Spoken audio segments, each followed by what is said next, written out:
time for Voice of Indie. Your hosts today are Beem Weeks, author, producer, and marketing monster for independent multimedia publisher Fresh Ink Group, and Stephen Gies, author, producer, composer, and publisher for Fresh Ink Group.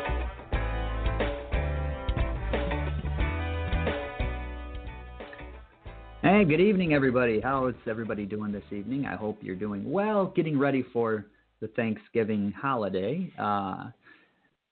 Welcome to episode 17 of the Voice of Indie podcast. I'm your host, as the guy just said, Beem Weeks. And with me, as always, over there in the far, far corner, Mr. Stephen Gies. How you doing tonight, Stephen? I'm doing pretty good. How about you, Beem? I can't complain. I'm looking forward to hanging out with the family tomorrow and just having a good time. Staying close to Michigan, huh? Yeah, I'll be traveling up north and partaking of the turkey. Gobble, gobble. Well, tonight I'm live from St. Louis. I'm on the 25th floor overlooking the Missouri River. Came to spend a few days and meet a friend over the holiday. Today, we're having a special show since it's the eve before a USA holiday. Special edition, no guest. We're not going to play any commercials. All we're going to do is talk about concerts. Yes, concerts. You want to explain that, Beem? Yeah, basically what we're going to do, because we do this a lot. We chat amongst each other, and a lot of times when we'll be prepping the show and getting ready to have the guest on, we'll start talking music and concerts and things with the guests. And there's just a lot of common connection, common grounds, and just fun memories. So we'll be talking about some of our favorite concerts, ones that we saw, the ones that we missed and wish we would have seen, and just concert stories. And it's all kinds of genres. I've been to predominantly heavy metal concerts, but I've been to some that were decidedly not metal that I enjoyed just as well. So, and we'll be taking a little time to share a little bit about different categories. So hopefully this is kind of a cool little setup here tonight. Yeah, we're hoping to encourage a few of you to call in. Also, the phone number is 516-453-9902. 516-453-9902. Call in. Tell us what your most memorable or noteworthy concert experience was. Yeah, and you can also, if you don't have access to the phone or you can't get to the phone right now, you can use Twitter, hashtag Fresh Ink Group, hashtag Fresh Ink Group.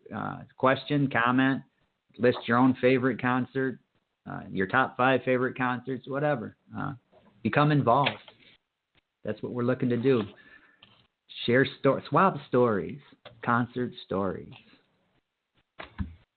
So in order to try to inject some semblance of organization to this, we sat down for about 4 minutes and wrote down a bunch of categories, concert-related categories, and thought, okay, we'll just kind of plod through these and see what ideas come up from these.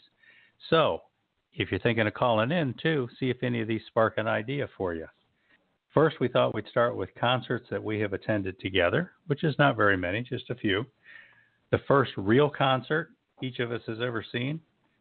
Concert we've traveled the longest to see, a concert that we didn't intend to see, but wound up being glad we did, brushes with fame, opportunities to meet famous musicians, orchestral moments, orchestral concerts, our experiences with orchestras that were noteworthy.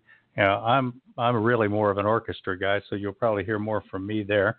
And next category, metal concerts. Beem is more of a metalhead than I am, so I think he's probably got a lot more to say there. Next would be who have we seen the most? Who have we waited the longest to see? What are the best hybrid concerts? That's things put together from several parts of different bands. Best multi-build concerts or festivals. Best light stage shows. The best seats that we've ever had. And what else, Beem? And best alt concerts, and by that it doesn't necessarily mean alternative concerts. It means acoustic. A band that usually is, rock, plugged in, they go unplugged, acoustic or solo. There's an artist in the band who did a solo show. Best tribute concerts. Those could be the tribute bands and, tributes for fallen ones, or just some really cool bands that play other people's music. Best concerts by bands not from the U.S. or the U.K. Better than expected concerts, disappointing concerts, almost missed concerts, no longer with us, those people that have been in bands or performers that have passed on. Best souvenirs, best concert movie or TV performance, best places to see concerts, concerts you wish you had seen, and concerts you still want to see, and maybe favorites to see, and what's your best ever, most favorite concert. So that's the categories we'll be touching on tonight. And like we said, feel free to call in with your own, add to the conversation. So, Beem, why don't you start us off with the concerts we've attended together? Okay, well, like you said, there's only been a few, but the first one we checked out together was Black Jacket Symphony. This is a tribute band, but they don't just do one particular group. They have a stable of musicians, and we saw them together when they did the Sgt. Pepper's album, which was really cool because they come out with the Alabama Symphony Orchestra played with them. So they did all of the Sgt. Pepper's album in order. Then they take a little break, and then they came back out and did all of these other Beatles hits. Now, these same guys will do a Led Zeppelin show or some of the other ones that you've seen, Stephen. For Black Jacket Symphony, probably my favorites would be like Pink Floyd. They've got they do a wall version concert, and then they do one that's based on Dark Side of the Moon. They've got a lot of good ones like Bowie, Journey. Yeah. These guys, and they're excellent musicians. They got different singers, so they know how to match the voices up too. Another cool tribute band was the Musical Box. And these guys are dedicated to the classic Peter Gabriel era Genesis. And we saw those guys in Detroit. Excellent show. And we saw also in Detroit Chick Corea. And this was Chick's acoustic band, which was just phenomenal. Yeah, that's Chick Corea with Dave Weckl on drums, John Patitucci on bass. And they're actually putting together a show for a very limited number of people in Florida about 3 weeks from now, which I intend to be down there seeing myself. Woohoo! And, of course, we saw last year, 2019, on his farewell tour at the incredible Pine Knob in Clarkston, Michigan, we saw Peter Frampton. And, man, just a phenomenal show. And the opening act was Jason Bonham's Led Zeppelin experience, or Led Zeppelin evening. Yeah, but, for copyright purposes. Yeah. Well, he had called it Led Zeppelin Experience, but from what I understand is that Led Zeppelin they were putting together something that they wanted to use that Led Zeppelin Experience for, so they contacted him. He was gracious enough to say, yeah, sure, it's yours. But definitely a good show. Fantastic show. Sold out. Frampton was on point the whole night. For those who don't know, it was his farewell tour because he's got a neurological disorder, and it's going to come to a point where he'll no longer be able to play guitar. And it hasn't affected him yet, but he knows it's coming, so he wanted to go out and do one farewell tour and play everywhere while he's still at the top of his game. And let me tell you, he was at the top of his game. Yeah, phenomenal show. Okay, our next category, the first real concert we ever saw. In my case, it was Black Sabbath doing a Master of Reality tour. Man, that's got to be, early 70s, 73, 2, something like that? Yeah, way back in somewhere in Black there. Sabbath. Black Sabbath would have been my first one, and their opening act was Spooky Tooth and Bedlam. So the three of them together.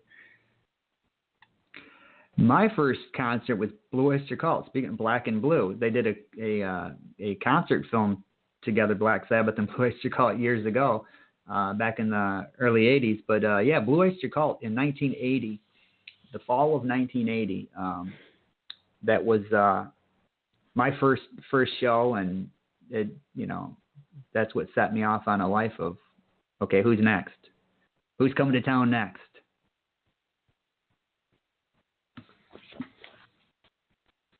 All right. Traveled the longest to see? That's kind of a tough one for me because I do a lot of like going down to Florida or up to Michigan to see concerts, and there'll be a whole bunch of them that fall into those. I think the one that's probably the farthest for me, back when I was not even 30 yet, I think, a friend tipped me off that Jean-Luc Ponty was going to be playing at a club in San Francisco, a small club that was like his favorite place, and he had planned to be playing there for the entire week rehearsing music for an upcoming tour that he was putting together.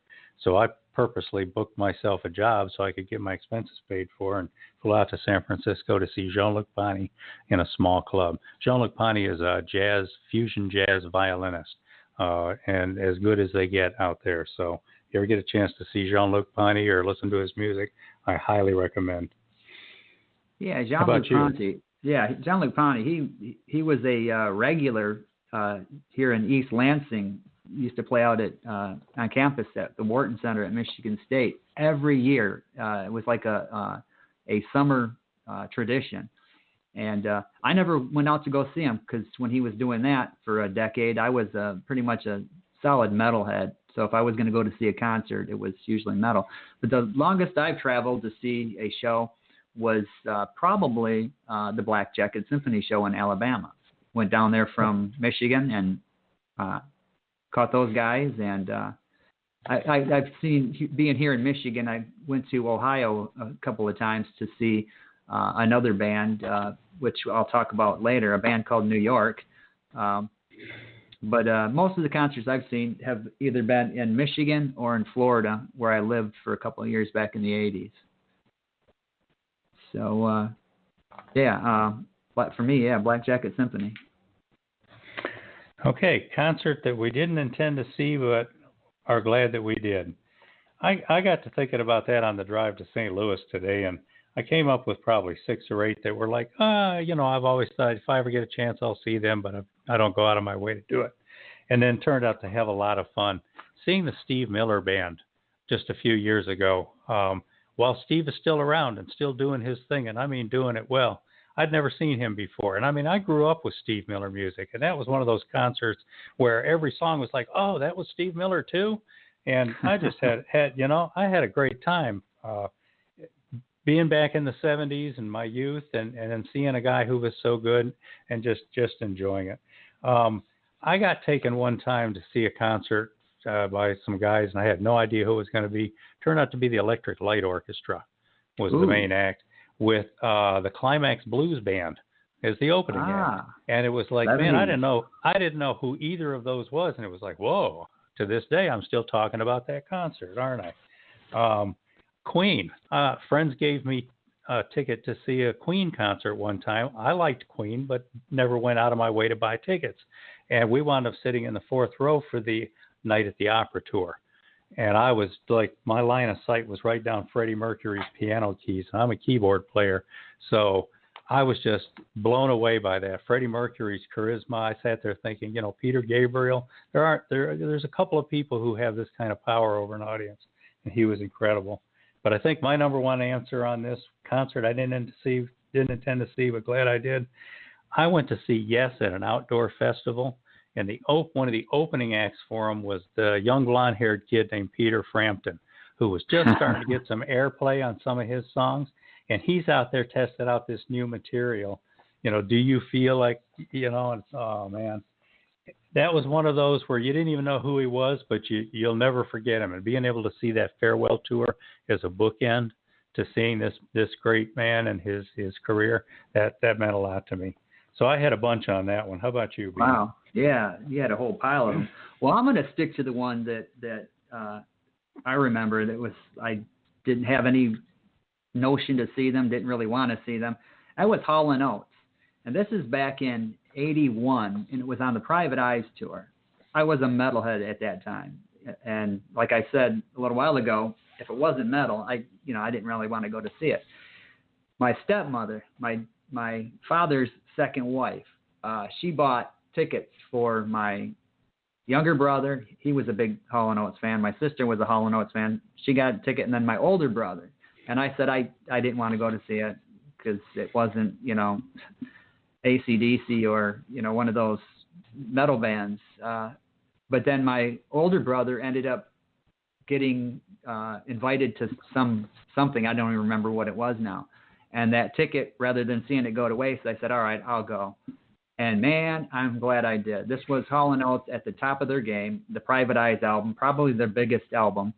And they were one of the biggest bands in the world at this time. And the band that they had with them, they had G.E. Smith on lead guitar. And he would later go on to be the musical director for Saturday Night Live for many, many years.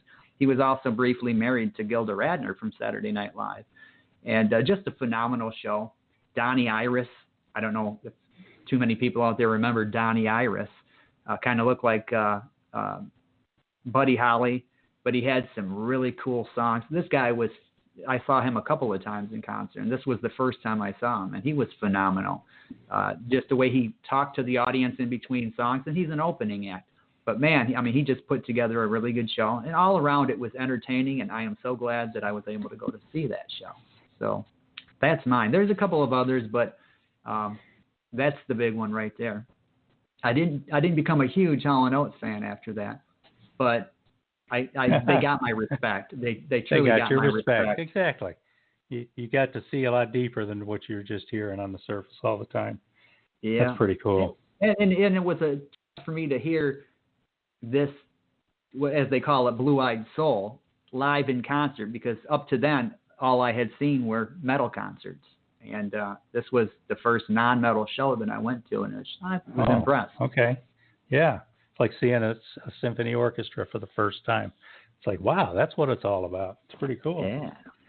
All right, so now we got Brushes with Fame, meeting musicians and stuff. And I've had some fun on this one. Billy Bob Thornton, and you all know him as a movie star, TV star, Fargo, Sling Blade, or French Fried Taters. French Fried Taters. He's got a band called the Boxmasters, and he's the lead singer and does a lot of the writing of the music and whatnot, and they are fantastic. They're just, I don't know, what genre would you say? Beem, hard rock, blues? Yeah, kind of a bluesy rock.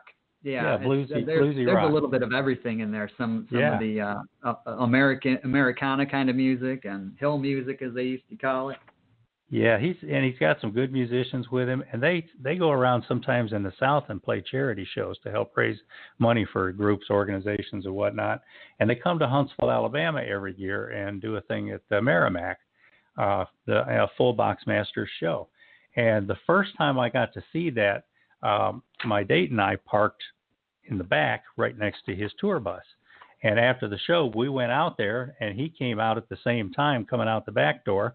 And all of a sudden, we just found ourselves standing there with Billy Bob Thornton, and he said, well, how the hell are you, So we stood there and talked for like 10 minutes and just had fun. It was pretty cool. And, tried not to act like you're starstruck and all that. But at any rate, so then the next year, a friend of mine who lives in Florida was in town. I had Boxmasters tickets. So we went down there, parked in the back by the tour bus, and I joked, wouldn't that be funny if it happened again? It did. And he came out, hung out with us, and his bass player took pictures of us posing with Billy Bob or whatever, and it was a lot of fun. So Boxmasters is one of mine. Another one is the band Gentle Giant, United Kingdom of art rock kind of a group that if you like art rock, especially classic art rock styles with some classical kinds of musings and things mixed in there, check out Gentle Giant. They've got a whole bunch of albums, a lot of good material. I saw them at a dive in Detroit, Harpo's. You've been to Harpo's, haven't you? I've been to Harpo's, yeah. Oh man, that place is a dive. Yeah, you stick to the floor, and there's no heater. There's no furnace and no AC. So in the summer you burn up, and in the winter you're shivering, and it smells like beer and urine, and it's a nasty old theater. in a Great place to see a really show, though. bad neighborhood. Bad Yeah. neighborhood. But Gentle Giant, this kind of prim art rock nouveau band out of England, is coming to the United States and trying to promote their newest album, and they book them in Harpo's. And I couldn't think of anybody I knew who'd like that band who would even go to Harpo's, except of course me and a group of my friends. So we went down there, and like nobody showed up. There were like 30, 40 people in the audience, and they came out, and it's like, oh, well, okay, this is it, huh? You know, and I said, hey, but we know your music, man. You know, and we started calling out songs, stuff like that. They got excited, wound up playing like a 2.5-hour show and had a blast. Afterwards, Wow. a few of us went back to their hotel with them. And, you know, maybe some things got passed around, and we just kind of hung out for 2 hours and had a blast. But my best one on this is my all-time music hero is Chick Corea. Chick Corea, the modern jazz keyboard piano player who does every kind of jazz styling there is. I've had the opportunities to have dinner with him. I've been backstage with him a couple of times, had pictures taken with him, had picture autograph, stuff like that. And one time I took a teenager who was a budding drummer down to Akron, Ohio to see the Chick Corea Electric Band, because the manager said we could come up stage after the show and let him meet Dave Weckl, who was his drummer hero. And we did that. And I hung on the stage with Chick Corea for a bit while he sat at Dave Weckl's kit and got drum lessons from him. So we just had the time of our life. And every time Chick Corea has been like, oh, yeah, hey, you know, and he knows who I am. Now, if you're good at it, you can pretend that. But, you know, you never know. Now, Beem, I know you've met a few. Yeah, the time back in the day when I hung out with Jimi Hendrix, we were just kind of, no, I'm just kidding. There's Yeah, he nothing talked like about that. you But, a lot. my brushes with fame, but you know, they're not like huge superstars, but the first one was I went to see the 80s metal band Night Ranger in concert, and great show. I wasn't a super huge fan of the group, but they were heavy on their first two albums, and this was the tour for their second album, Midnight Madness. So we go to see them, and after the show, we're thinking, all right, it was outdoors, and we thought if we go around back, there's a fence back there, maybe we'll get to, you know, see the band. And we get back there, and their guitarist, Jeff Watson, was back there, and we just, you know, my cousin's yelling, hey, Jeff, and he came over and talked with us for about 15, 20 minutes. We got autographs on our shirts because we didn't have anything else to write on. So I gave him my shirt, and he signed my shirt, and I still have that autograph. So that was kind of cool.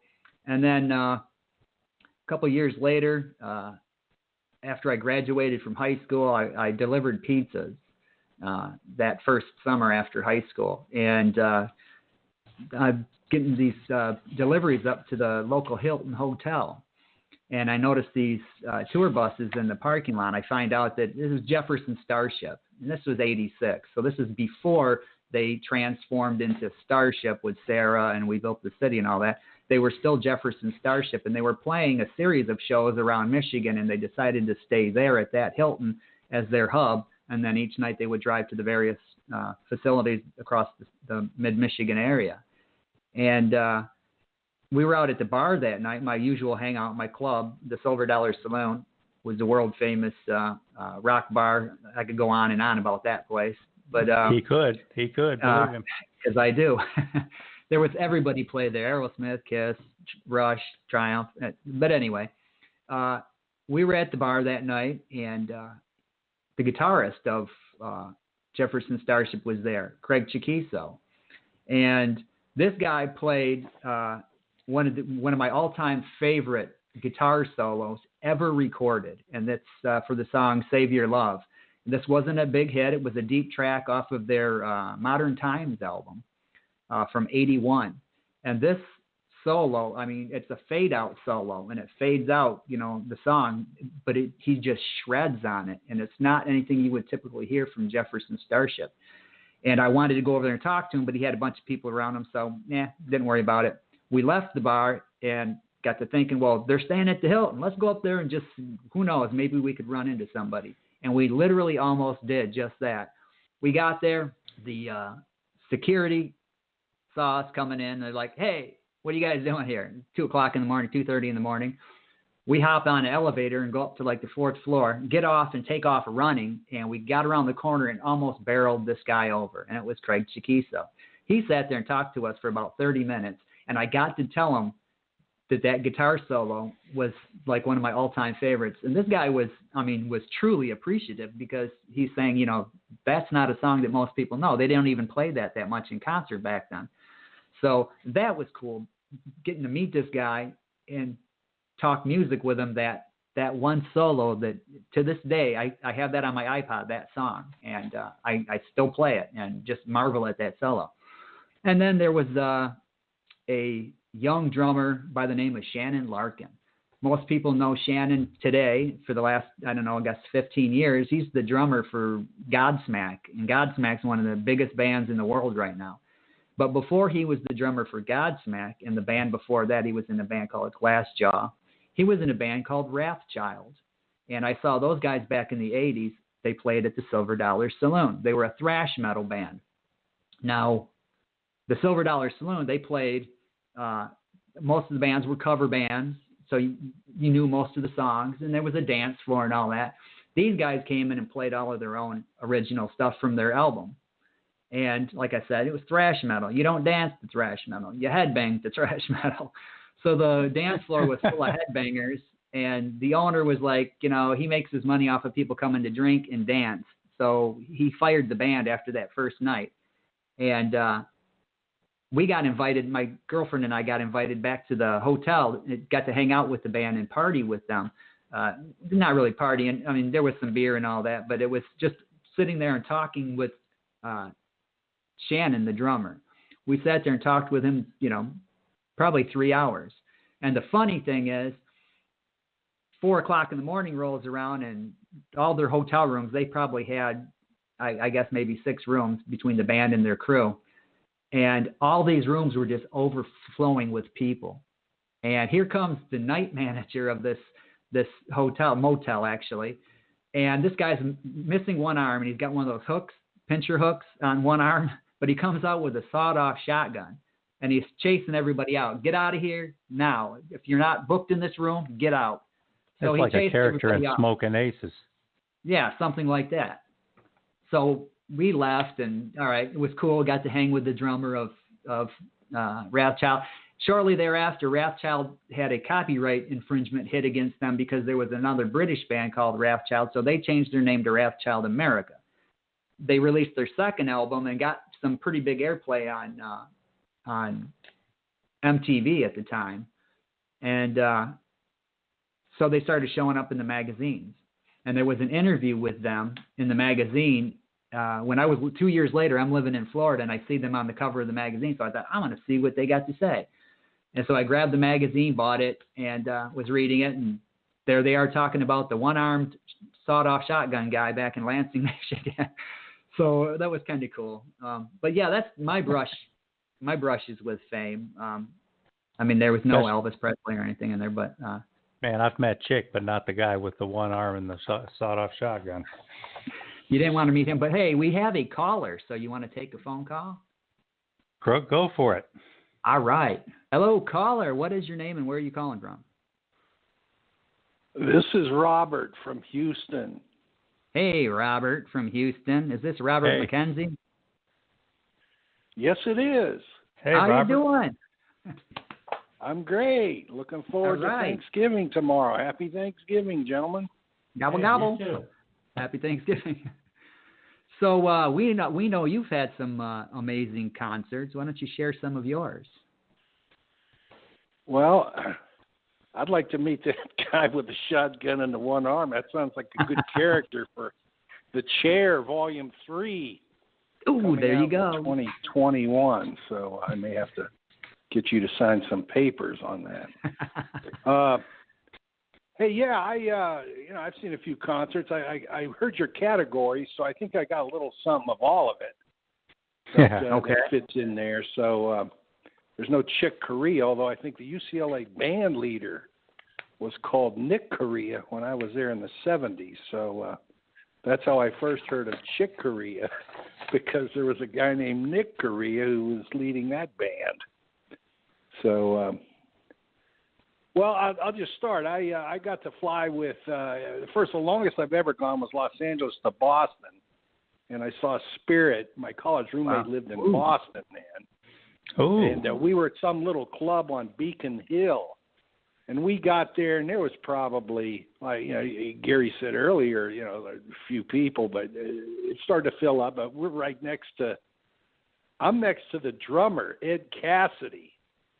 And this guy, the bald guy, and this guy was like a concert drummer. He was like flicking the skins with his fingers and listening and tightening the keys for about 10 or 15 minutes. And then, of course, the mistake sitting next to Ed Cassidy was he did this sound check it was like its own concert. And, people were starting to drink and everybody, but I'm thinking, hey, we need to move back. But it was already packed. So that was great. What I remember was trying to get to Beacon Hill, because if you've ever been to Boston and a cab driver host doesn't know where they're going at night, you could end up in Maine. But it was a phenomenal show. Randy, California. It was at We Got Nothing to Hide, Fresh Garbage, Nature's Way, the whole thing. They probably played for 2 hours. It was great. But that's the longest I ever went. And then I was once on an airplane with Keith Moon from Los Angeles to Houston, opening the tour. This is mentioned in The Chair, Volume 2, but the details are simply I got to sit with him at first class. We had seat 1A and 1B, and I was going to the concert. My high school quarterback, we had seats, and so I was flying back from UCLA, and it was that weekend, and Toots and the Maytals was to open. So I always thought that was funny.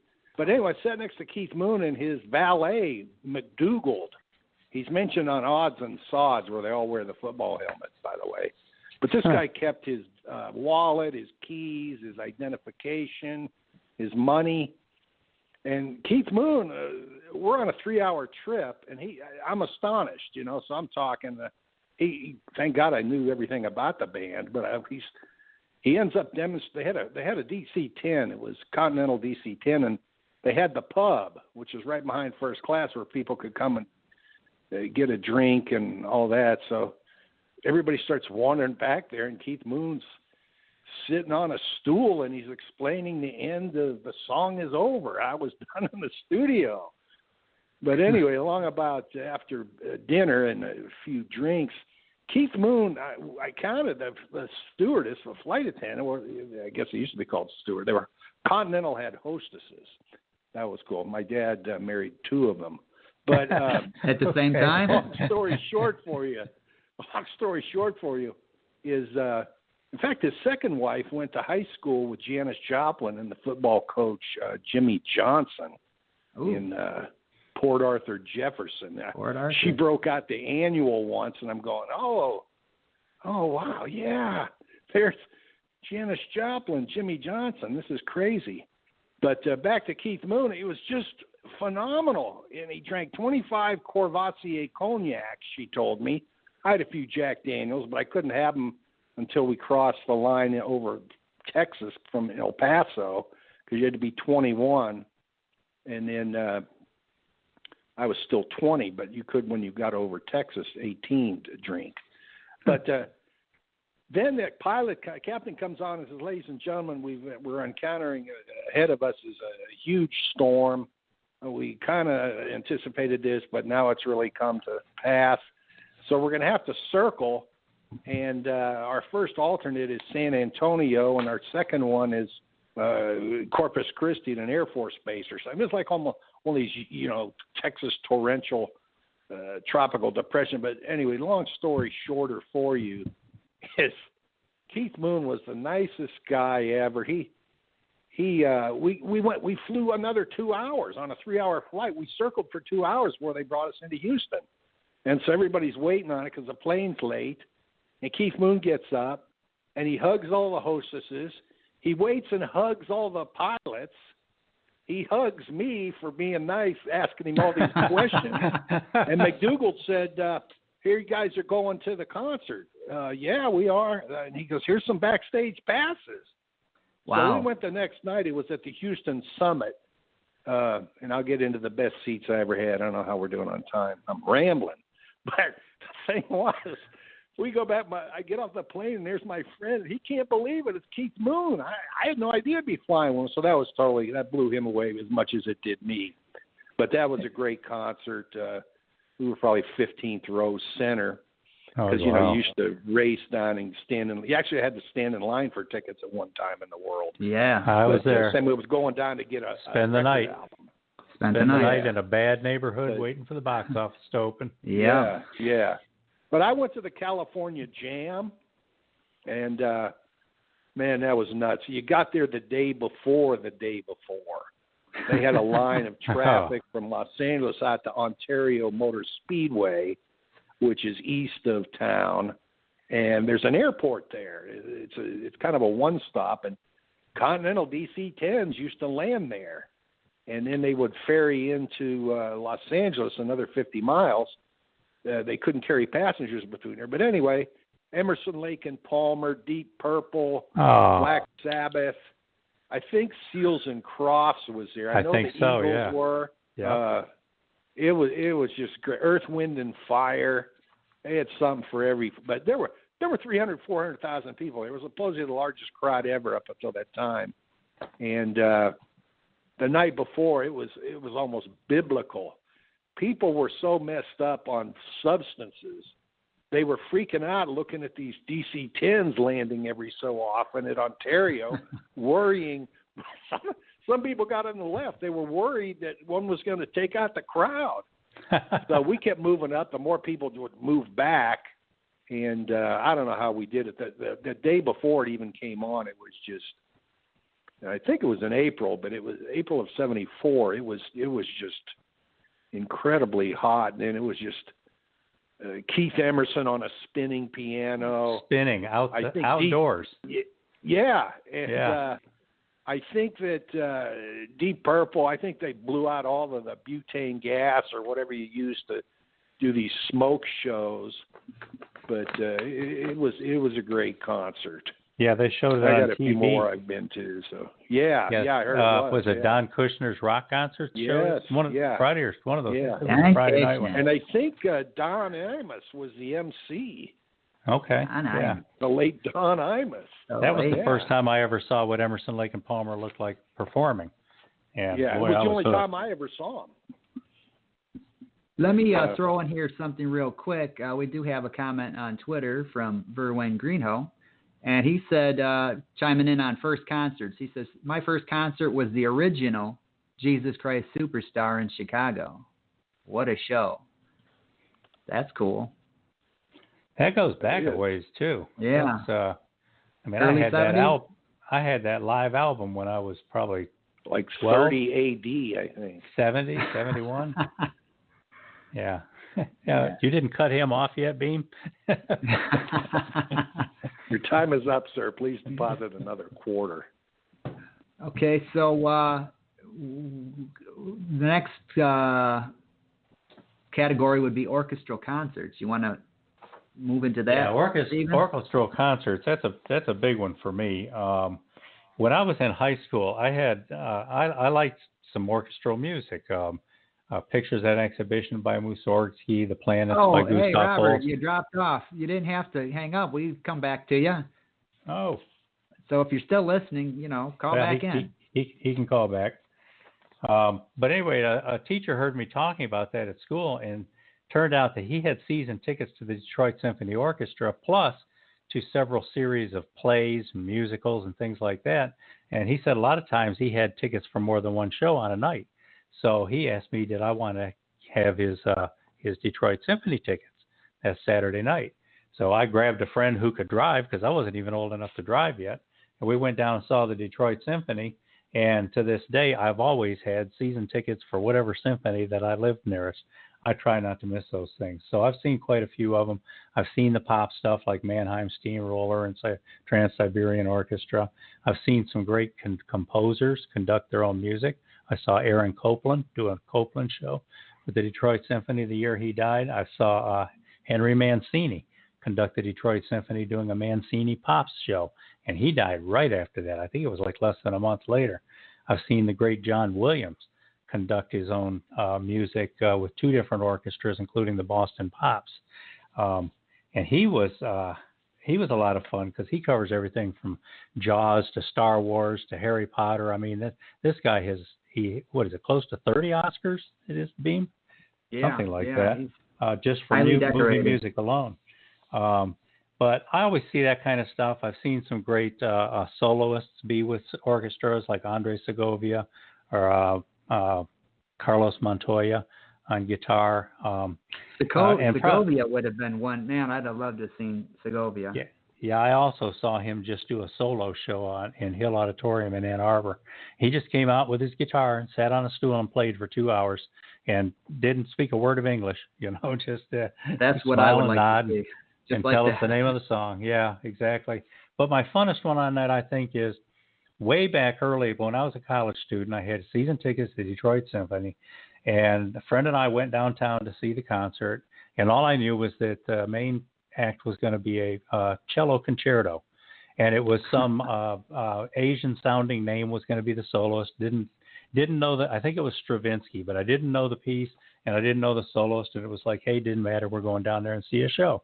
And when it came time for the second half of the show in the cello concerto, this little Asian-looking kid who turns out was like 13 or 14 but looked like 10, hardly any bigger than the cello, came out, sat on a stool, propped that cello up in front of him, smiled at the audience, nodded at the conductor, and then became one with that instrument and just blew that audience away. That kid had a gift that was astounding.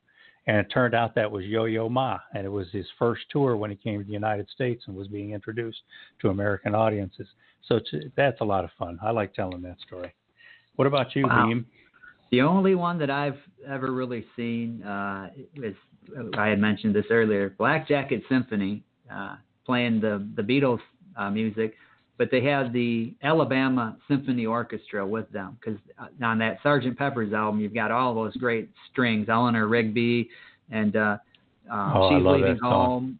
I mean, I love She's Leaving Home. That's just a great song. But you got all the strings, and even Sgt. Pepper's Lonely Hearts Club Band, there's some strings in there to start it off. But going to see a symphony orchestra live like that, there's a power there. It's not like some acoustic show. There's a power there. You feel it. The same kind of energy that you would at an electric show. So that was kind of cool. And I throw this in. I saw an opera once, a legit opera at Wharton Center. I probably, 12 years old, 13. I guess probably 12. And it was Carmen. Changed your life. No, it didn't. It was the Italian touring company that put it on, and it was a cool experience, but it didn't change my life. Seeing some of my favorite bands changed my life. But we do have another caller, and I believe this is Verwayne Greenhill. So let's take this. Hello, Verwayne. Hey, how are we doing? Hey, pretty good. What are some of your favorite concert moments? Snow. Well, yeah, you're right. I got to see Chicago. In Chicago, I got to see Chicago. Ooh. And that was before. Who was the guy who accidentally shot himself there? That was not Terry, too long before that happened. Terry. Yeah, Terry. Yeah. Yes. Terry. I'm forgetting his last name now. But I also saw Jesus in late 1970. I was a freshman in college, and I got to go down and watch the original Jesus Christ Superstar, and the light show that went with that was just absolutely breathtaking. But when my first wife was a traveling nurse, we went a traveling nurse in San Francisco. Oh yes, that's good money if you where you would work 6 to 12 week things or stints we got to go all over Florida. That's how I got to live in Florida. We would move every 90 days. Port St. Lucie, Miami, Tampa, Orlando, Ocala, you name it, we were there. But we went to San Francisco. Actually, we lived in San Jose. So when they asked you know the way to San Jose, yes, I've been there. But went to see Jackson Browne. But my best thing was not a concert. Back in early spring of 1983, I was out on the road, and I had to stop, and I had to call my sister, who lived just out to the west of Greenville. You know, if you're from Michigan, you know where Greenville, I know Michigan that. is. Just Upper Peninsula? Just north of Grand Rapids. It's just north of Grand Rapids, about 30 miles. But she lived out on a tiny little lake, Lincoln Lake. And I called her, and she says, "What are you doing?" I said, "Well, I'm such and such." And she says, "You need to come to my house." And I said, "Well, I haven't got time." She says, "Wait a minute." And I hear this, and he says, "Dude, you need to come out to your sister's house." And I'm going, he handed the phone back. He says, "I can't." She says, "I can't tell you, just come." And I got out there, and it was Bob Seger. Seger was taking a rest. You know that journey he made there to Jackson Hole, and then he ended up coming out and doing that song "Roll Me Away." Yeah, he made the journey, the trip to Jackson Hole. Right. Well, I got to hear that before it was released. He had 2 or 3 guys from his band, and they played that in my sister's living room, and just outside of Greenville. And he is a lot of bands you go to and you listen to them, and they're nowhere near what they sound like on an album. But Seger always was. Yeah, and for those people who aren't from Michigan, Bob's from Michigan. He's from Ann Arbor, and in these parts, he's Uncle Bob. I mean, we've known about Bob since before he was ever national. I mean, this guy's he's been around forever, early '60s, and he gave Glenn Frey from Eagles his big break. Glenn Frey had recorded with Seger back in the late '60s, and when it was time to hit the road, Frey was only 17, and Mama Frey said he's not going on the road. So Bob told him to keep working on his guitaring and keep writing songs. And when the tour ended, Glenn Frey was of age, and he wanted to hook back up with Bob Seger's band. And Bob said, "Well, with the music you're writing, you need to be out in Southern California." He said, "There's something going on out there with this whole not folk rock, but country rock movement." And that's what sent Glenn Frey to California, where he met Don Henley, and they backed up Linda Ronstadt for an album and the tour, and the rest kind of fit together too, didn't they? Yes, they did. Exactly. I saw Timothy Schmidt when he came in late '79, and he did that solo. I can't tell you why. I can't tell you why. That's my favorite Eagles song right there. Right. I mean, even more so than the harder rock and stuff. Yep. Now, when Verwain started telling that story, I was betting in my mind that it was going to lead to Alice Cooper, not Seger. So I lost my own bet. Alice. Another Michigan rocker. Yes, an icon. Yes. Okay. Well, we're gonna. I lived on that triangle right there, and boy, you could be any place: Lansing, Grand Rapids, Detroit, Chicago, Cincy. I went to a lot of different concerts in there, and it was great. But my best thing was meeting Bob Seger up close and personal. Yeah, that's cool.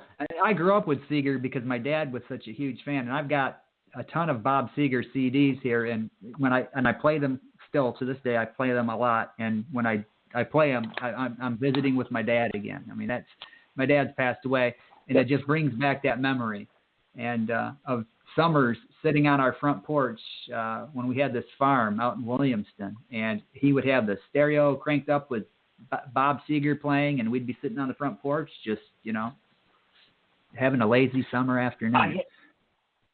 I have Roll Me Away as my ringtone to my cell phone.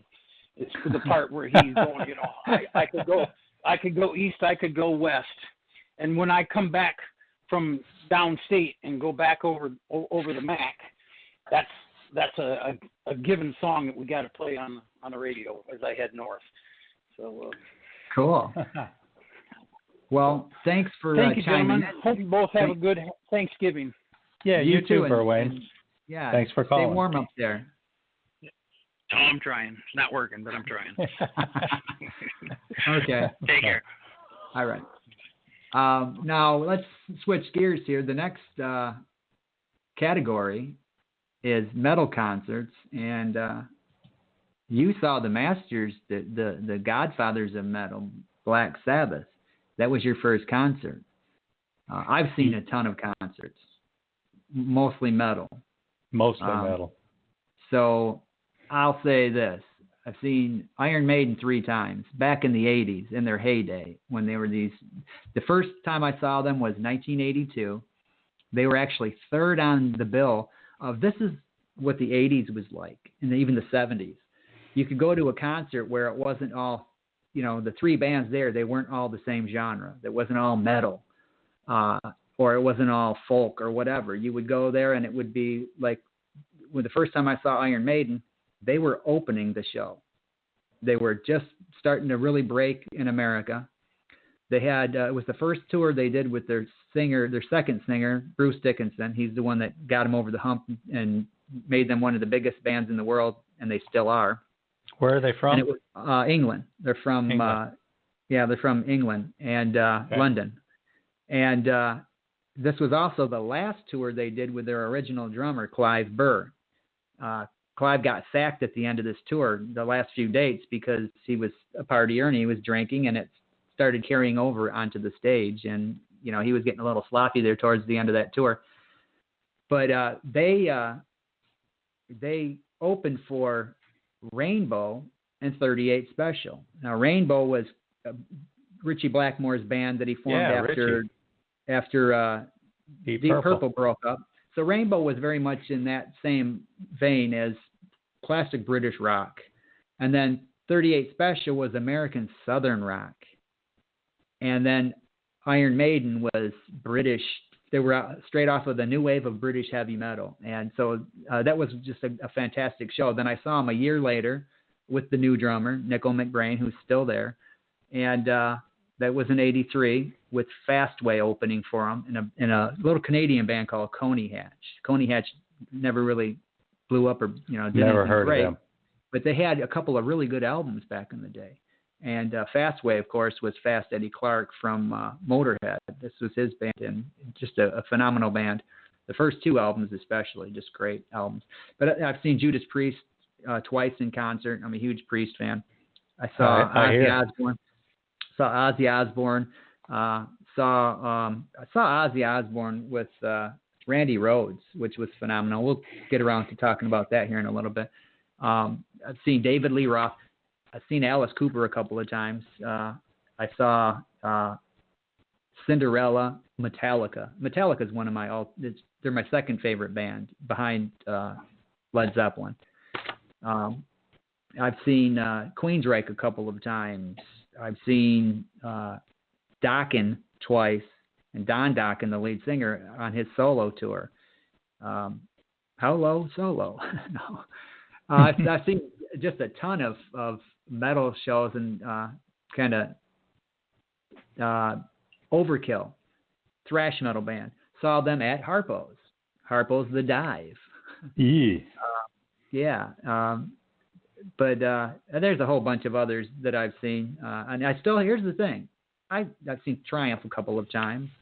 But I've seen Ted Nugent, Quiet Riot, Whitesnake. Saw Whitesnake on the Slide It In tour, which was just before they blew up and became the big powerhouse that they later became. But I still have every one of my ticket stubs except one. The first time I saw Alice Cooper, that got lost somewhere. No. But every other ticket stub from every show that I've seen, I still have those, and I got them in a photo album. And yeah, so I mean that's the metal side there. Well, that makes it easy for you to answer the next question. Then, who have you seen the most? All you got to do is go through your stubs. Yeah, but actually, the band I've seen the most would be New York.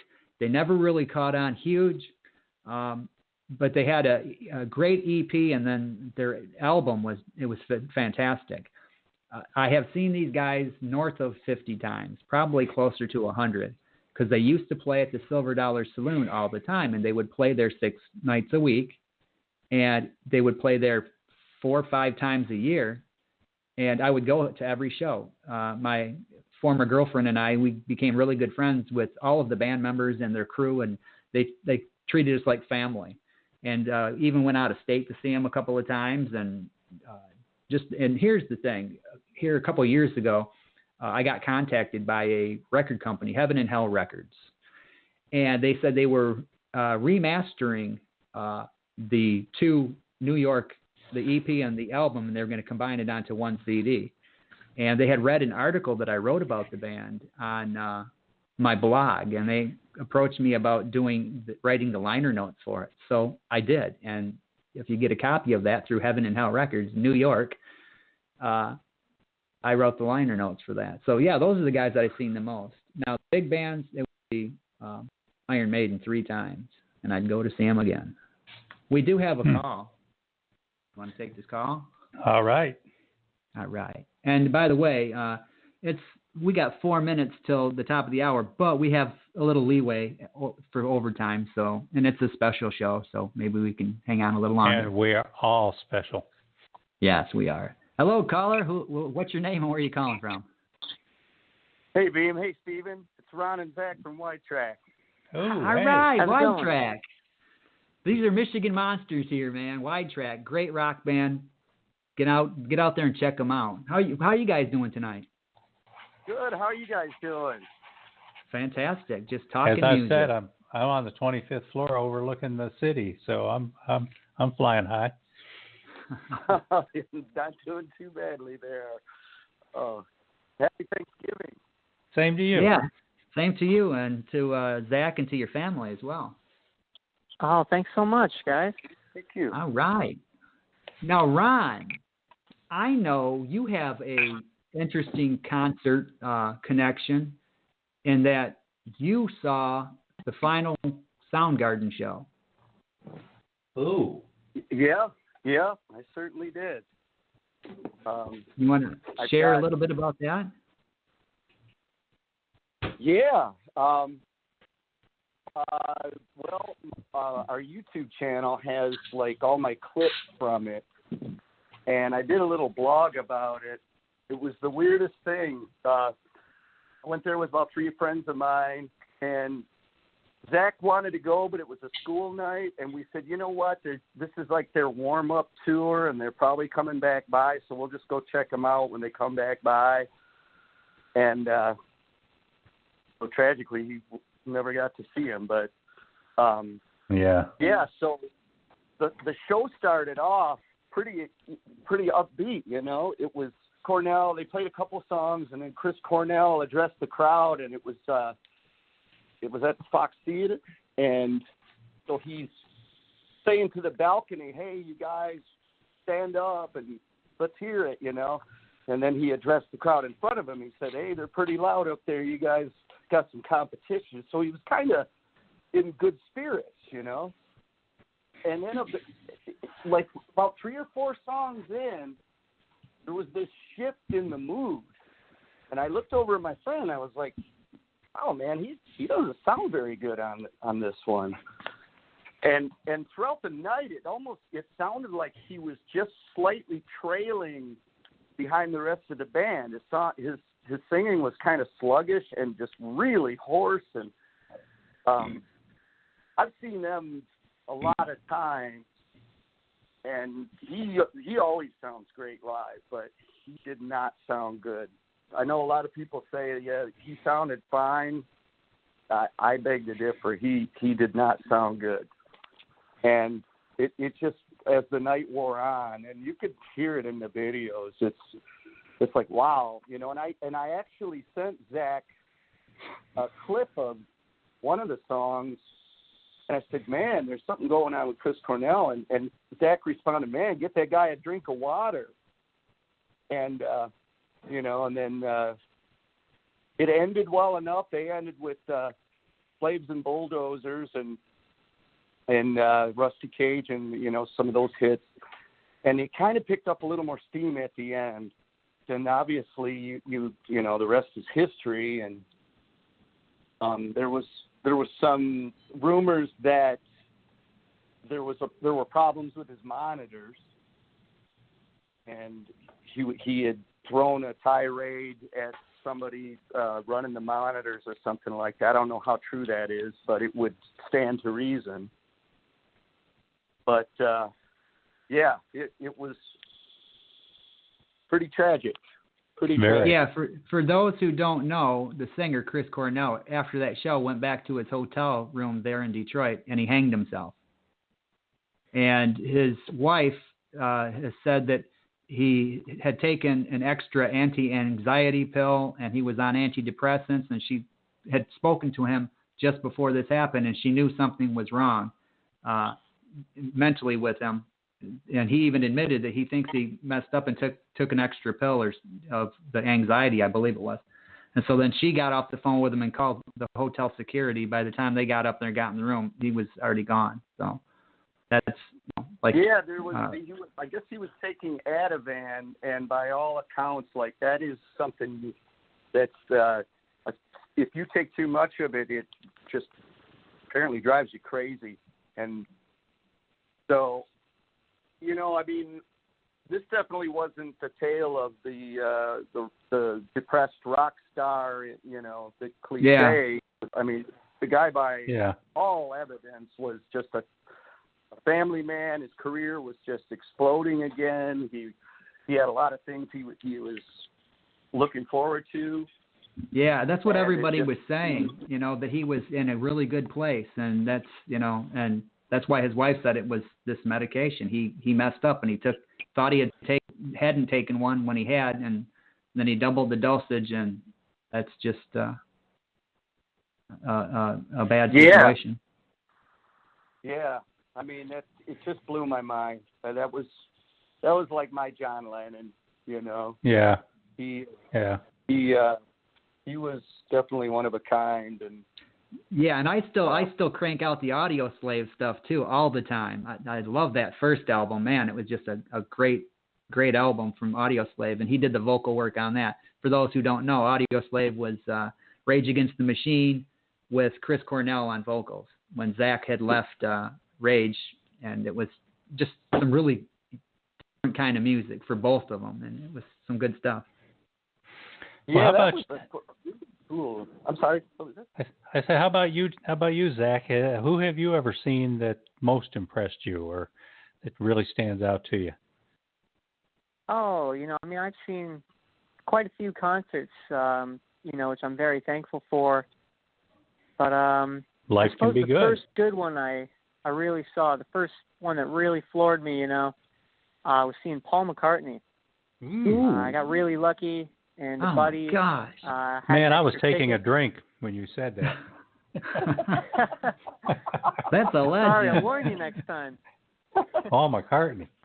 I still haven't seen. Yeah, it worked out really great. Got a free ticket in because of a buddy, and we had some pretty crummy seats at first. It was in Little Caesars Arena, giant place. We're in the very back, and I'm like, oh, well, you can't really see much, but it's big group of people, and everyone's super into it. I mean, what a unifying force, Paul McCartney, but, it worked out that there's some unsold tickets for some near front row seats. And so eventually got to go down there, close enough to really feel the energy. It's crazy how much of a difference your placement at a concert like that can make. But I think either way, it's just, to experience, what that man has done in however many years of living he's done and however many years of music he's done, it's just one of those powerful experiences I think I've had. Yeah, he was a world changer in music. You'll be able to tell that story when you're 95 years old, and people will know who you're talking about. Yeah, and be like, wow. Because every time I tell him, hey, I saw such and such and such and such, he's like, did you ever see Paul McCartney? No, I saw Ringo. Oh, you saw Ringo, huh? Okay. Well, at least you saw a Beatle. Yeah, right. Well, yeah, was it the Ringo All-Star Band? Yeah. Okay, who did he have And with that him was, when you Yeah, saw he him? had good people in those lineups. Oh, Yeah. Yeah, he had Simon Kirk from Bad Company, Ooh. and Todd Rundgren, and I mean it was, it was surprisingly one of those just good time shows. Yeah, Yeah. good people. Some bands, you go and you see and you're just studying, but that one was just just a fun time. But there's so many, I'm jealous of Beam's list there. I never got to see Randy Rhoads. I was kind of saving a little story on that for when we got to the portion of the show that those who are no longer here. But we may not get to that, so I'll just kind of throw it out here. Went to go see Ozzy. It was 6 weeks before Randy Rhoads got killed. And we got there. I had probably 17th row seats, but in my younger days, I did not stay in my seat. And this is back before they had security all over the place saying you can't be up here if you don't have a ticket. And as soon as the show starts, I would make my way up to the front, and I would squeeze my way. A small guy, I'm 14. I was 14, I think, when I saw 15. I was 15, or almost 15. It was a month before I turned 15. So I squeezed my way up to the front, and I was like right up there, 10 feet from Ozzy, 15 feet from Randy. And I didn't know who Randy was, but I knew who Ozzy was, and I knew Randy's playing on the 2 albums that Ozzy had done as a solo artist. But Randy started playing, man, and I just watching his fingers on that guitar.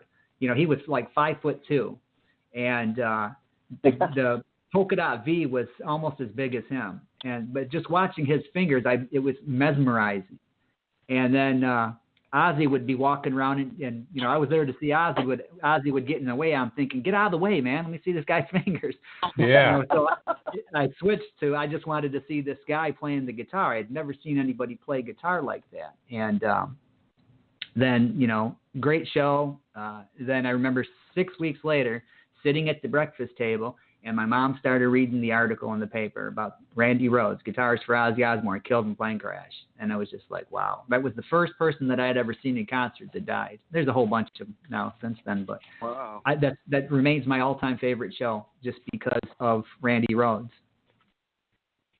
It wasn't it I'm sure you know what I'm talking about, but there was like a shift when he passed away. I think there was like an article in Guitar Player magazine that really gives him a great tribute, and it's like the influence, his influence just exploded, and yeah, he became really known as just like the most humble musician, Yeah, and then, of course, you had Eddie Van Halen, who was occupying that territory, but Randy Rhoads was kind of a little bit more of a little less of a partying kind of musician, and it was just a great role model to grow up with. Randy was the neoclassical player, whereas Eddie was more blues-based, and you were right about the shift because, after Randy, you started seeing more of the neoclassical style playing. This gave birth to Yngwie Malmsteen. It opened the doors for him because he plays that neoclassical style as well. Although Yngwie's a completely different personality than Randy. Yngwie's arrogant and Randy was humble. It's funny because I never really credited Randy with starting that, but I think you're right about that. He didn't really start it because Richie Blackmore was doing the neoclassical thing in the 70s, but Randy kicked the door open. Suddenly, especially with his death, and I think that his death had an impact that I want to be like that.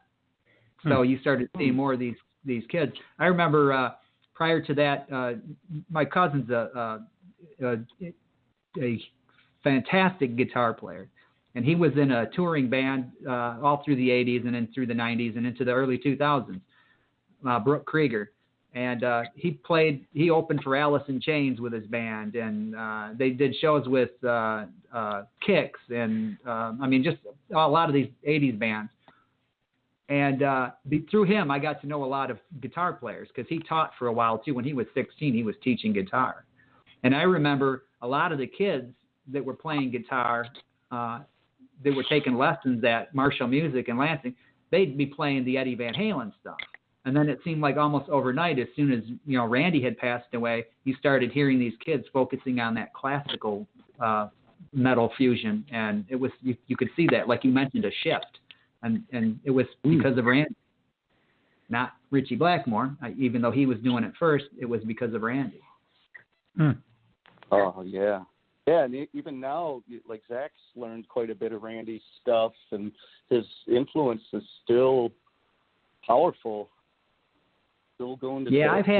I've had the opportunity to communicate with his sister through Instagram a few times because I had put this picture up of when I was in high school. I had my Randy Rhoads tribute wall, memorial wall, in my bedroom. I had all my walls were just covered in posters, and one whole side of the room was all Randy Rhoads stuff. And I had, when I was, I think, 17, I had my picture taken in front of it, and I had this Cortez Les Paul copy, and it was identical to the cream-colored Gibson Les Paul that Randy had. So I was standing in front of a poster with him playing that. And I shared that on Instagram, and Randy's sister saw that, and she would just like that. She said, "That is beautiful. Thanks for sharing that." And then from there, we communicated a time or two after that, and just they were a good family. The whole family, they were all of them, even his older brother, just rock solid people. Oh man, yeah, it really seems so. And they were all. Didn't his mom run a music school? She ran Musonia, and she passed away like at the age of 93 or 94 here a few years back. But yeah, I mean, she used to give. You go on YouTube and there's interviews with her, and she's telling you the story about how Randy started playing and how all of her kids started playing. She was a musician herself, and Randy could play flute, and he would come home from when he was in Quiet Riot. They would play the clubs at night, and he'd come home, 6 o'clock in the morning, and she'd have coffee on, and he'd go in there and play flute with her while she was playing piano, and they would just play these classical pieces and jazz and if you're partying in a band, you can't do that because you're ready to pass out by then. But Randy wasn't a partier, so he's home and he's ready to hang with mom. And that's what I always thought was cool about him. Yeah. So okay, let's try to knock out a couple more of these categories before we have to pull the plug on this. Yeah, we're getting close here. Let's just bounce down to a couple. How about who have you waited the longest to see? Okay. For me, the one I waited the longest to see was Metallica, although I saw them in 1988. I saw them in 1988, but I was a fan almost from the beginning, 83. So for me, that was like 5 years. But it was, man, I wanted to see them, and I kept missing them whenever they would come around. And finally, when I was in Florida at the Lee County Civic Center, they were down there with Queensryche on the Operation Mindcrime opening for them. This was 88. Now, I said I had missed them. I went to see the Monsters of Rock show in 88 at the Pontiac Silverdome. And that was Kingdom Come, Metallica, Scorpions, Dokken, and Van Halen with Sammy Hagar. We got there and missed. We got there too late. We took a motorcycle down there, a buddy of mine, and his motorcycle overheated while we were taking the little slow route to get into the Pontiac Silverdome. So we got there late, didn't catch Metallica, and I was angry because I'm never going to get a chance to see him. Thanks a lot for your stupid motorcycle guy. Yeah. But then later that year, I relocated to Florida, and it was in 89. As a matter of fact, it was Valentine's Day, 1989. They came to the Civic Center down there, and I got tickets for me and for my little brother, and just a great show. So that's probably the longest the band that I really wanted to see. 5 years from the start of getting into them until I finally got to see them. Well, I thought of two. One is when I was 11, 12, 13, 14, Alice Cooper was big. New album every year, Killer, Love It to Death, $1 Billion Babies. The song School's Out is probably still generating tens of millions of dollars a year for him. I played Alice Cooper songs in bands that I was in and all that, but I never saw him. it took me like 40-something years to go see Alice Cooper finally. And I went and saw him 2 tours in a row and just had fun. Felt 12 again. That was pretty cool. But the other one for me, it took me like 30 years to see Steely Dan. And the reason for that is because Steely Dan never toured. They hated to play live shows. And if they did, they'd play like New York and L.A., and that'd be the end of it. So I finally got to see Steely Dan a couple years ago. Turned out to be the final tour before Walter Becker died. So I got my Steely Dan in just in time. Wow. Pick another Ron, category, Beam. Hold on a second, Ron. Who have you waited the longest to see? You know, the first guy that came to my mind was Steve Miller. For years and years, I'd heard about what a fun time, you know, it was going to see Steve Miller. And every year I wanted to go. I had a gig. So one year lined up, and this was probably only within the last 10 years. And then, of course, I took Zach to see him the last time he was here. But, yeah, just another, like you said, Stephen, like just a fun time. You're reliving the memories of growing up with those songs, and you know some concerts. Zach and I went to see Hall & Oates as well. That was another one that was like, oh, we always kind of a bucket list, you know. Yeah. And yeah. Okay, how about the No Longer With Us? Okay. Who have you seen that's really standout performers that's just not with us anymore, and you can never go see him again? Randy Rhoads. For me, Randy Rhoads. That was the one. But there's a bunch of them that have passed away that I've seen over the years. I saw the Japanese metal band Loudness back in '85 opening for Motley Crue. Yeah. Their drummer passed away. Wow, I never heard of them. Loudness? Oh, man, they were a great band. Higuchi, I think was his last name. Well, the only two I remember. The drummer, the original drummer there, he passed away from cancer, I believe it was, some time ago. The band is still around, but I don't think it's any of the guys that today. But the only two names I remember was the singer's name was Minoru Niaraha, and the guitar player, who was phenomenal, Akira Takasaki. Yeah, the bass player was Masayata Yamashita. Yeah. And the drummer was Minataka Higuchi. Yeah, he's the one that he passed away. Yeah, Zach and I are pretty big fans of those guys. I love that. That was a great show, man. They've got an album called Disillusion that's just phenomenal. It's like Japanese Van Halen with Ricky Blackmore-ish guitarist. It's really cool. But yeah, I'd have to go with Chris Squire for the greats. Chris Squire's on my list. Chris Squire's on my list, definitely. You know, Chris Squire owned the name Yes. So every version of Yes that ever existed, he was the only person who was in every one of them. Because if Chris wasn't there, then he couldn't be Yes. Now that he's gone, his estate has licensed 2 bands to use it. It's 2 different versions of different members from the original versions. Like John Anderson and Rick Wakeman are together, and then Steve Howe and Alan White and Jeff Downs are together. But yeah, Chris Squire, he was the hub around Centered Yes. Who else you got? Ronnie James Dio. I saw Dio. That's a big one, man. My all-time favorite metal singer. Period. Oh, yeah. Dio. Never saw him. Yeah, saw him in '85 on the Sacred Heart tour. Rough Cut opened for him. Yep. Dio, man. All right. I got to thinking about the jazz world, and here's one for you. I got to see Miles Davis perform at the Cincinnati Jazz Festival, and I also got at the same festival to see Chick Corea acoustic version of his acoustic band play. And then when Miles Davis came out to his set, Chick Corea played keyboards with him, just as he had all the way back to the original Bitches Brew album. Bitches Brew album. I've got that. I got to see that, and it was not long after that Miles died. So that's a big one for me. Now, Another Steven, big one for speaking me, of jazz- Emerson and Lake. Okay. Speaking of jazz. Speaking of jazz, didn't you see Brubeck? Yep, that's right. Yeah. He's gone now. He's Yeah, gone. I saw Brubeck twice. I've got several Brubeck albums that I play regularly. Is Bob James gone now too? I don't know. Man, I think I read that a couple of years ago. Because I got to see Bob James a couple of times. One time at Meadowbrook with Alexander Zonjic on flute.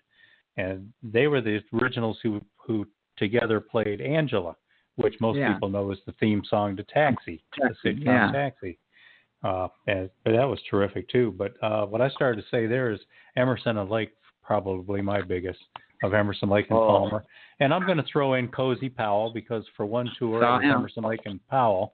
And Cozy Powell's gone now too. He died in a car wreck in Jersey, I think. I saw him. I saw him with Whitesnake. He was playing drums for Whitesnake. Oh man, he was impressive. Yeah. Yeah. But Greg Lake died of cancer, but Keith Emerson, not unlike Peter Frampton, had a neurological disease that was just getting close to him having a problem with it, and he was trying to get his career going again and do some more memorable things while he had some time. And he had put together a tour that was starting in Japan, and they were in rehearsals for the tour, and he was having trouble controlling one of his hands. And he got very despondent about that. And then I don't know much more about the story, but a few weeks later he shot himself to death. And that was a big loss in the music world because I'm a keyboard player, and Keith Emerson was one of my heroes back to when I was 11 years old. So no longer with us. He's the man. Yeah. Yeah, he was the best in my book. All right, and Zach hasn't been around long enough to lose very many of his music heroes yet. But oh no, but I mean, believe me, I am well aware how transient all this stuff is. You know, I mean, it feels like reliving through some of this history, just watching all these videos and experiencing the music that these people poured their hearts and souls into. You know, I mean, you mentioned Keith Emerson, and even as a guitarist, you know, I've tried to transcribe some of his stuff onto guitar. Good luck. Just to, you know, just to get that connection, I suppose, to put it poetically, if I may be so bold. But no, I mean, there's countless musicians that even if I haven't seen in the flesh, I'm indebted to in a way. Neil Peart, there's my number one. You're staring me right in the face. I knew you said Neil Peart? Yeah. I've seen him every tour since '82, and he was my hero growing up. Still is. Yeah, well, you're a drummer too, yeah. And I never got a chance to see Rush. I saw Triumph twice, the other, you know, power metal trio from Canada, but never saw Rush. Yeah, they were great. Yeah. Yeah. Okay, let's jump to the last category here, best concert ever, starting with Zach. All right. Well, I'd have to say my best concert was probably the last concert I went to, unless I'm forgetting something. But if I am, it probably just reaffirms that this one's the best anyways, right? But, I got to see some of my favorite newer bands at St. Andrews Hall. It was an issue show, but they had Polyphia, Sleep Token, and a few other bands opening up for them, and it was an amazing show. I mean, Sleep Token was great. You know, I mean, my father and I have both really gotten into their music, but and Polyphia, of course, is some of the coolest new guitar players, which is of course my weakness. So I was super thrilled to see him. And how about Ron? The best band performance I'd ever seen at a concert was the Mars Volta in 2005 at the State Theater. I've never seen a group of musicians play like that before. I was completely bowled over, completely surprised at how much they eclipsed pretty much anything I'd seen to that point. I mean, I knew I was going to like the show, but I remember walking out with the guys I was with and just like dumbfounded looking at each other. I said, I think that was the best thing I've ever seen. And they were like, yep. Yeah, it was. Yep. And you know, it was cool. It was cool seeing a band that was combining progressive rock, and they had a little bit of a Santana thing, but they had a lot of, like, the drummer reminded me of Elvin Jones, but only playing hard rock, like the Elvin Jones, John Bonham kind of thing. And just monster musicians, but they were all, they had this punk rock kind of energy where they were just spastically jumping around, but still playing precisely. And they were all, you know, kind of grounded in this Latin culture that just gave things a really nice feel.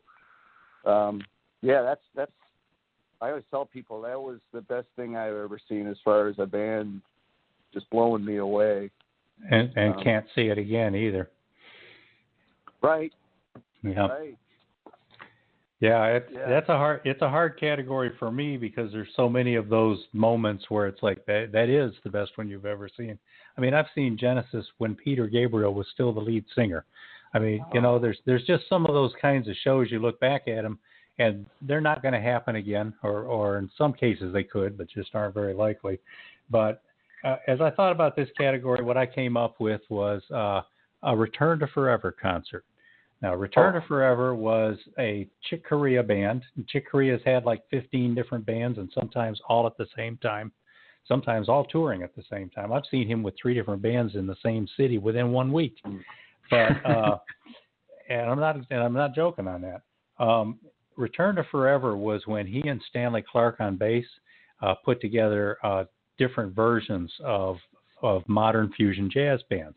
And they finally settled on a version that had the 2 of them, Al Di Meola on guitar and Lenny White on drums. And a lot of people talk about Billy Cobham in jazz drumming, and they don't know that Billy Cobham was a student of Lenny White's. And Romantic Warrior. Yeah, okay. Well, you jumped ahead to which one it was. The 3 times they did tours with that foursome, just those 4 musicians. And all 3 of those albums, the way they did it was every song on the album was electric jazz fusion, but the last song, which was also the name of the album, was acoustic. And when they did the concert, they would come out and they would do an electric concert for like 2.5 hours of just the songs on that album, you know, doing 7-minute songs into 15, 20-minute versions, adding leads and just doing all kinds of stuff with them. And then they would take an intermission. They'd haul all the electric equipment off the stage, bring out rugs and potted plants, and have just acoustic instruments there. And the whole second half of the concert would be the last song for like an hour, hour and 15, hour and 20. They did it with Where Have I Known You Before? Then they did it with No Mystery, which was the first Chick Corea song I ever learned to play on the piano. It took me a month, and it's just special to me. And then the third and final time that group ever did a tour was the Romantic Warrior tour. And the Romantic Warrior concert, it was at the Masonic Auditorium in Detroit, and it's a life-changing event. And it's a show you'll never see again. Although all of those musicians are still alive, maybe they could get along for a little while.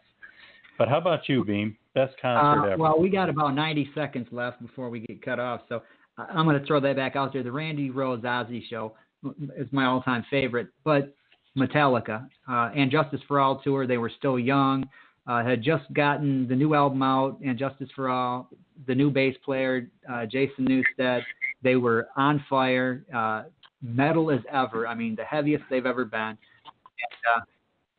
that to me, that was pure heaven. That was just a great show. But, okay, this has been fun, people. Marcia Fox next week, author Marcia Fox. Thank you to Robert McKenzie, Verwayne Greenhall, Zach and Ron Tippin. Thank you guys for calling in and being part of this, and we'll see you again next week. Thanks for inviting us, you guys. Thank you. All right. See ya. Later, everybody. You've been a part of Voice of Indie, a production of Fresh Ink Group. Spread the word, support our guests, then find us at freshinkgroup.com and be sure to hashtag Fresh Ink Group.